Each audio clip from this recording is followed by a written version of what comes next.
Yo. Yeah. Yes, sir. Yes, sir. Finally back, man. We've been back. Back. We've been back. For a day. I'm talking about we were on the road. On the road again. Sure. So we were on the road. And can't wait to get on. So we're not in a hotel anymore. If y'all see, we back at the crib. Yeah, we back, guys. Back home. And it's so good to be back in your own setup. You got your stuff set up a certain kind of way. Boom, boom, bam. Bam, bam, boom. Yes. How you guys been feeling? Missed going live on Friday, guys. We had something that came up, but it's all good. It's all good. Got a surprise for you. Got a surprise. What we got? Coming up. So this came out some days ago where Pat Bet Davis was on Joe Rogan's podcast. Mm-hmm. And, you know, of course, those segments are probably like an hour, 2 hours. But this is a piece where it says Pat Bet Davis was like, Joe Rogan, you need to interview Trump. Because it's pretty much good for the political culture. You need to interview Trump. That would be a good one. So I want to see what Joe Rogan through. Absolutely. I want to see what Joe Rogan's response is to that. Because Joe Rogan now supports Trump. Mm-hmm. But I want to see, would he interview him on the channel? And to see, because he keeps it kind of a neutral platform. So would he interview him? That would be great. I mean, you can still be neutral and ask great questions and have some great interaction. Do you remember the guy who played in what's the movie? Constantine. Mm-hmm. And he was the neutral guy, the black guy. He was like, yeah. That's what Joe Rogan has to be like that. No matter what his stance is, I guess he has to be neutral about it. So let's kick this out. Yeah. Okay. The look, I don't know. Maybe. Looks like you got something. Maybe. Okay, good. That's good. I think that's. Look, at a certain point in time, it's just like, it would be interesting to hear his perspective on a lot of things. I would like to know, what is it like when you actually get into office? I would like to know things like, what is it like versus perception? Yeah, right. What is it actually like when you get in that building? Like, what are you greeted with? When do you know that people are fucking with you? When do you know that the intelligence agency is lying to you? Like, when you decided to fire Comey, what was the thought? How much did you know? Right. I mean, I'm just visualizing Trump. Just off the real. He is too real and brash for me. Yeah. I mean, I'm just visualizing him and saying all kinds of stuff because what comes up comes out. They knew zero. They knew nothing. The first 4 years, he wasn't trying to save face. He was buck. He was kind of tightened up a little bit now and not as loose as he was with his mouth. Yeah. In the very beginning, but he was like, "What? Hey, look at your shoes. Those shoes are so stupid, just like you."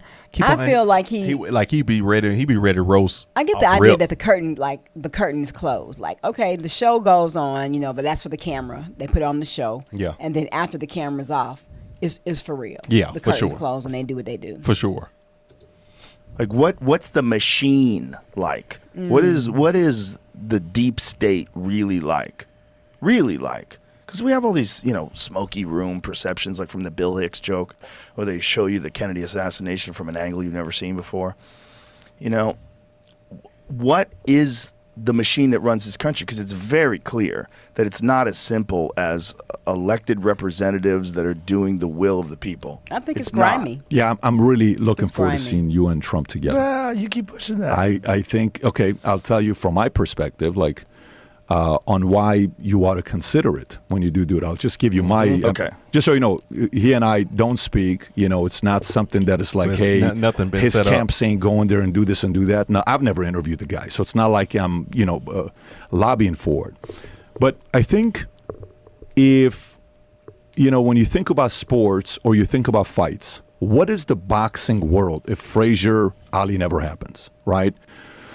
What is the UFC world if DC John Jones doesn't happen or Khabib Conor doesn't happen? Okay. And they're both at their peak and those fights don't happen? We can go on with sports, with baseball, with, interviews of Oprah Winfrey, Michael Jackson. Yeah. You go look at, some of these things that happen with Larry King or her and, a bunch of different guys. He's a guy that's probably the most misunderstood by a side. And a guy that... How do you think he's misunderstood? In what way? I think the media has really painted this guy to be evil. I like to talk to people I fully disagree with, and I think they're delusional in certain areas. I'm going to tell you what, that is a skill. To say I like to talk and I'm good at talking to people that I totally disagree with, that's a skill. Mm-hmm. I think that makes you could be very successful in life with the ability to, because that means you can separate your emotions from stuff. Oh, that's what it is wholeheartedly. Yeah. to understand, like, what makes you believe what you just said. Right. Like, I don't understand what you just said. Right. Tell me how you could be that convinced you're right. Right? Right. Cenk was on the podcast yesterday, and Cenk is convinced he's a better businessman than Trump. I mean, how could you say something? But he's convinced.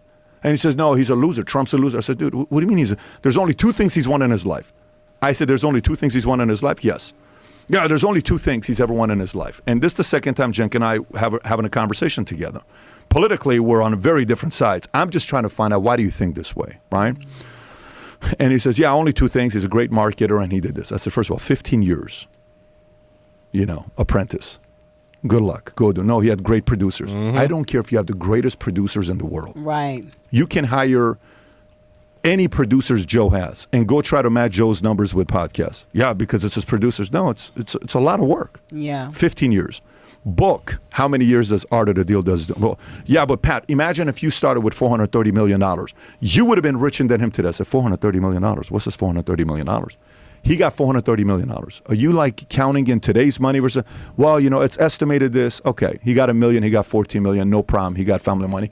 I'm willing to make the case that you are more likely to screw up your life if your family gives you money. Right. Yeah, he says, what do you mean? Uh-huh. I said, so I went and studied. I got 4 kids now. We're going, we've done estate planning multiple times, but now I just sold the insurance company, so I have to sit there and see, what am I going to be doing with some of this money that came out of nowhere? Goldman, Morgan, estate planning. Do we do this? Do we do that? Let's go study it. We put our research team, go find out who did it right out of all the families. Okay. The Medici family, 7th generation, they kept the wealth. Who was that? Within the family. Okay. What are they doing? Boom, boom, boom, boom, boom. Great. Vanderbilt family, the money lasted 1 generation, maybe 2. Like when, Anderson Cooper's mom's like, look, we're Vanderbilts, but you ain't get nothing. You got to make your own money, right? Okay. The Rockefeller family, they're at 3 or 4. Okay. We can go through all these families. Most of them that get a lot of money, the kid becomes a what? Drug addict, drug dealer, spoiled. They don't work. They're not this. They're not that. You know why? Because when you're that wealthy and you're not required to do anything, what's next? Boredom. You're bored. So you want to go do stuff and you start trying stuff. Boredom. That's many of them, but not all of them. And that's because the parent fails to teach them the value of work ethic. Okay. They fail to teach them certain. We're talking about the ones that weren't taught that. They just get the free ride. Right. So I said those that weren't taught that, parents lacked teaching them the value of work ethic. Okay. Of having morals. Okay. Handling business a certain way. Okay. Treating people a certain way, having values and why it's important and relevant. Versus, I'm just going to give you what you want and you can do whatever you want to do. See you later, Hunter. Right.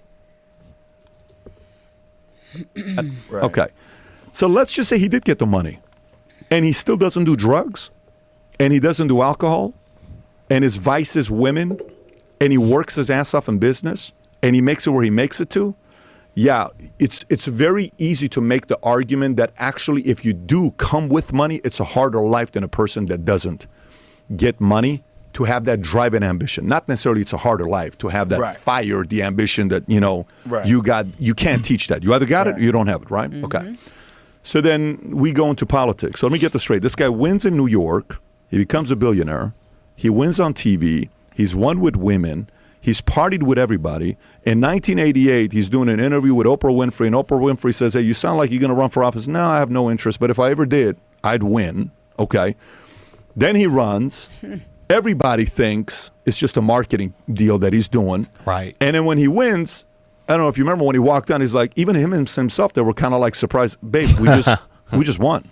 Right. And the day before, the odds were if you bet $100, you'd have to bet $350 to win $100 on Hillary. But if you bet $100, I think you win $550 with Trump or some number like that. The underdog won, the greatest underdog of all time of politics, right? Okay. So let's fast forward 20 years from now. Let's go to 2043. Wow. We're doing a podcast. You're 75. Okay. I don't know if you're doing podcasts, but that'd be one hell of a podcast at 75. And maybe we feel a little bit more comfortable coming out at that time because we're traditionalists, we're older generation. Then maybe we're a little bit more careful about what people think about us right now. But at 75, we look back and we look at the list of podcasters Who are the greatest podcasters of all time? Joe Rogan at the top, GOAT. Who's the greatest this, that? And he's like, dude, but he never interviewed that guy Trump. I'm going to be like, what are you talking about? Wait, let me get this straight. The greatest podcaster of all time never interviewed Trump at a time that he didn't do that? Dude, that's crazy. I don't believe it. Why not? It had to be personal. It had to be this. So to me, I think that's a good point. The guy that's going to interview him in a way that nobody else. That's a good point. Yeah. That's a great point. Yeah. I like how he's ushering this up. I mean, that would be absolutely great because, Yeah. like Joe is saying, he's asking questions people aren't asking. Yeah. He wants to know, okay, we always talk about the political side and what he does, but let's look at behind the curtain. Yeah. What really goes down in the White House when Let's you get go. up in there. Woo. And Trump will tell you. I'm gonna tell you what. If they post that interview, if they do that interview, Oh, it's I'll gonna be so skyrocket. locked in on that Yes, interview, and we yes. would definitely be reacting to Of that. But I'll be course. so locked Us in on that and one. all the other reactors across the planet are going to be tuned into that podcast. Right. Yes. Else is going to interview him. You're going to ask some questions that you want to know about. Right. Like, hey, what happened with JFK? Are we really going to find out? Can you commit to us? Are you going to come out with the files or no? So I really want to know. Last time you said you did, but you only gave us 80%. Are we going to get the other 20%? Aliens. What the hell is going on with these aliens? Are we going to know or no? Can you give us a glimpse? Do you think we should know? I don't think he'd tell you anything about that. But what I'm saying, I think that would be a waste of time. yeah, but what I'm saying is whatever Maybe I'm angles, wrong. whatever angles you choose to take. Right. Okay, it's your show. You get to take whatever angles you want to take. I think it'd be very weird to look back. There's going to be no mainstream media 20 years from now. You know that. I know that. To look back and say Joe never interviewed Trump, that's kind of weird. So that's my pitch to you. Good. I like Why- weird.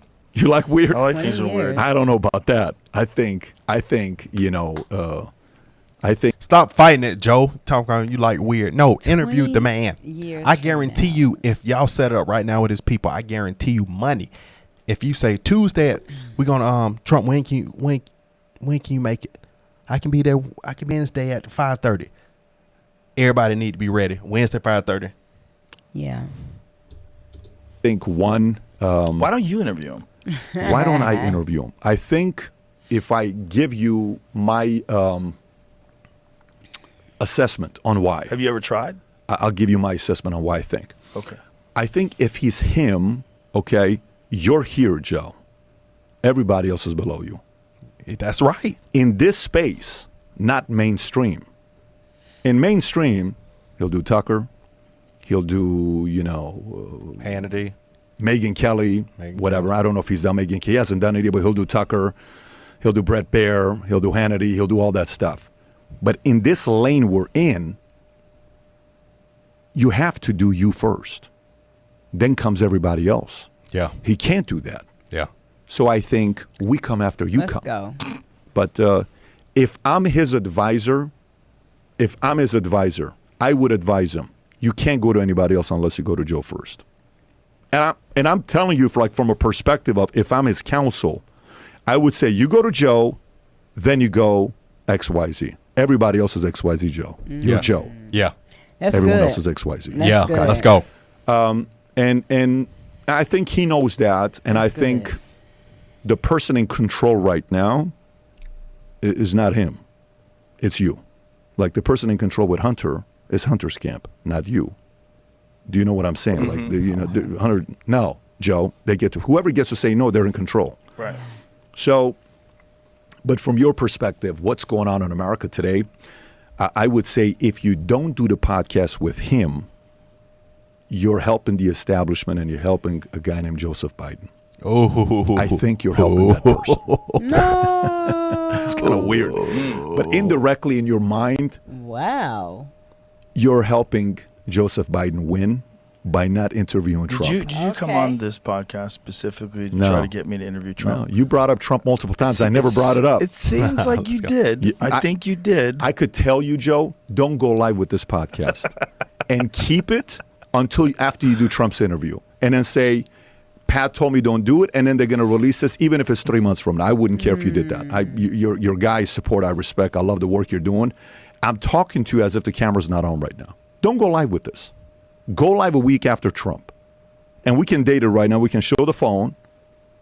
It's 3:12 August 2nd, Wednesday. Okay, here's camera.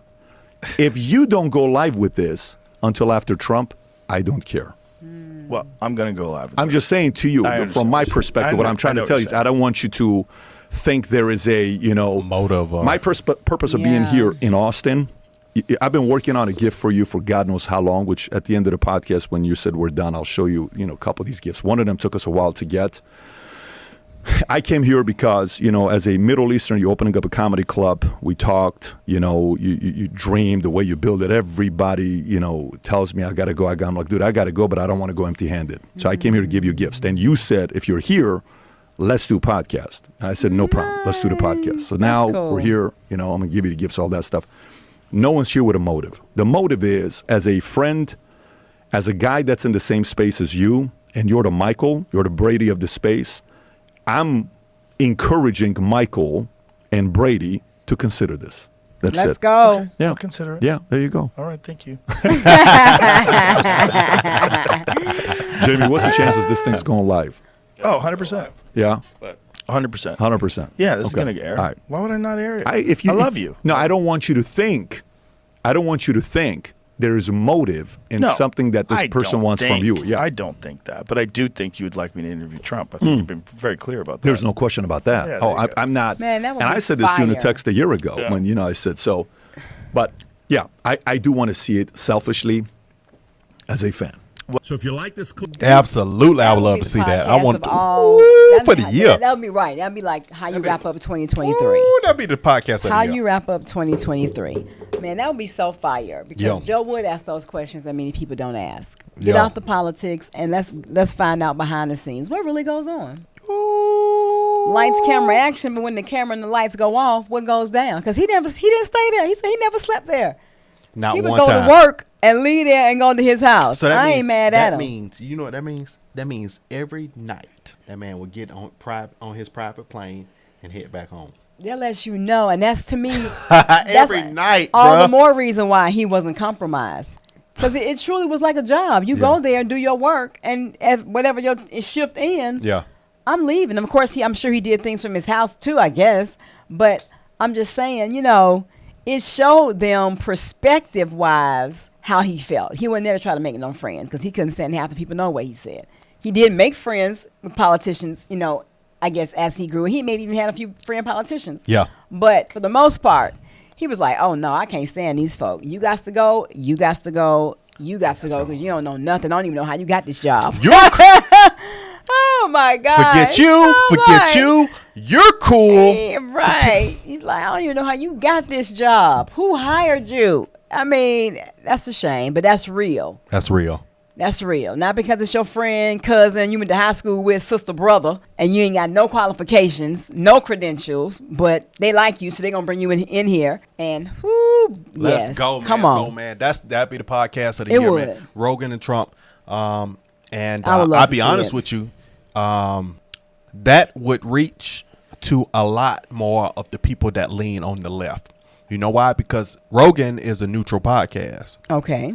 So a lot of people that's left would dial in just to hear, just to say blah, blah, blah. And then, but what they're going to hear, they're going to hear the truth. And it's going to have them pretty like, Shall set you free. The truth shall set you free. all right, man. So that was dope, man. Like, comment, subscribe. Don't take a No nose dive, dive. but comment down the section below if you You want want some some. more? We got to go. Yeah. Bye. Yeah.